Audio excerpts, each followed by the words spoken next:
کہ ایک اہل سنت کی خاتون ظاہران کی رہنے والی، اس کا بچہ گونگا تھا۔ اس نے شیعہ خاتون کو کہا کہ میرا بچہ لا علاج ہے، میں ہر ڈاکٹر کے پاس گئی لیکن علاج نہیں ہو رہا۔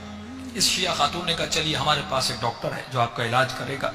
یہ ان کو جمکران لے گئی، کہا 2 رکعت نماز امام زمانہ پڑھو جس میں ایاک نعبد و ایاک نستعین 16 تھا، اور ذکر رکوع 7 مرتبہ، ذکر سجدہ 7 مرتبہ، آپ نے بھی پڑھی ہوگی 15 شعبان کو۔ فرمایا 2 رکعت نماز پڑھو، اس کے بعد سجدے میں جاؤ اور 100 مرتبہ ذکر صلوات کرو۔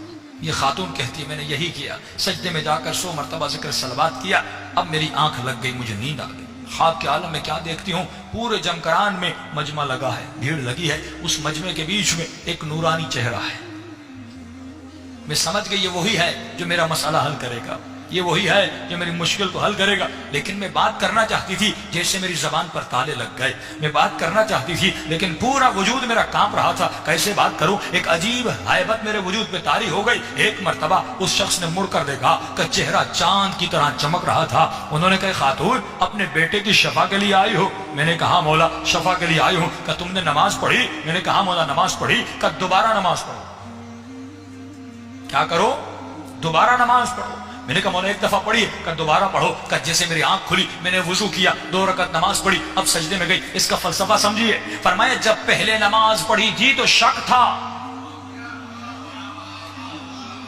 ہماری دعائیں کیوں نہیں قبول ہوتی؟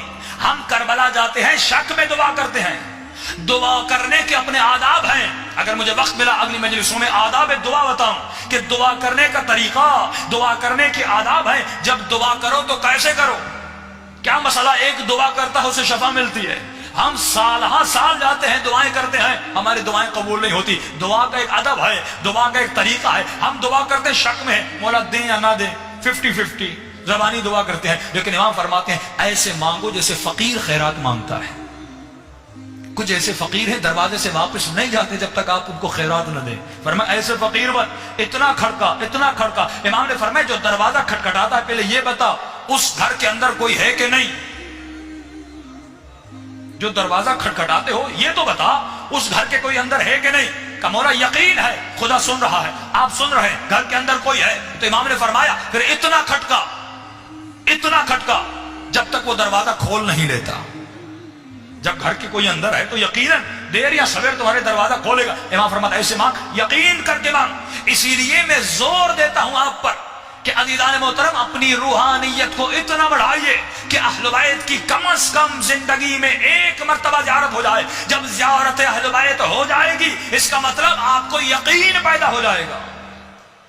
ابھی ہم علی ولی اللہ کہہ رہے ہیں، امام زمانہ کو مان رہے ہیں، امام حسین کو مان رہے ہیں، لیکن یقین کب ہوگا؟ جب یہ آنکھیں امام کی زیارت کر لیں، جب یہ آنکھیں وجود انور امام زمانہ یا امام حسین یا مولا علی یا رسول خدا کو دیکھ لیں، کم از کم کسی کو دیکھیں تو صحیح، تاکہ یقین اور مقام اطمینان پیدا ہو جائے۔ کیوں حضرت ابراہیم نے کہا اے خدا مجھے زندہ کر کے دکھا؟ کیوں امام کے صاحب نے کہا کہ مولا ہم دیکھنا چاہتے ہیں آپ کس طرح مردوں کو زندہ کرتے ہیں، لیطمئن قلبی، تاکہ قلب مطمئن ہو جائے۔ تو اطمینان قلب کے لیے ضروری ہے کم از کم زندگی میں 1 مرتبہ بھی اپنے مولا کی زیارت ہو جائے تاکہ یقین ہو جائے۔ فرمایا اس کو شک تھا، امام نے کہا دوبارہ نماز پڑھ، کیونکہ اب جب دوبارہ پڑھا اس نے خواب میں دیکھ لیا کہ کوئی ہے سننے والا، کوئی ہے مجھ سے باتیں کرنے والا، کوئی ہے میرے درد اور تکلیف اور مصیبتوں کو سننے والا جس کے ساتھ میں اپنی مصیبت بانٹوں۔ 1 مرتبہ نیند سے اٹھے وضو کیا، جب دوبارہ نماز پڑھی، اب یہ خاتون کہتی ہے اب جب میں سجدے میں گئی میں نے 100 مرتبہ صلوات پڑھی، بس آخری صلوات کے قریب تھی،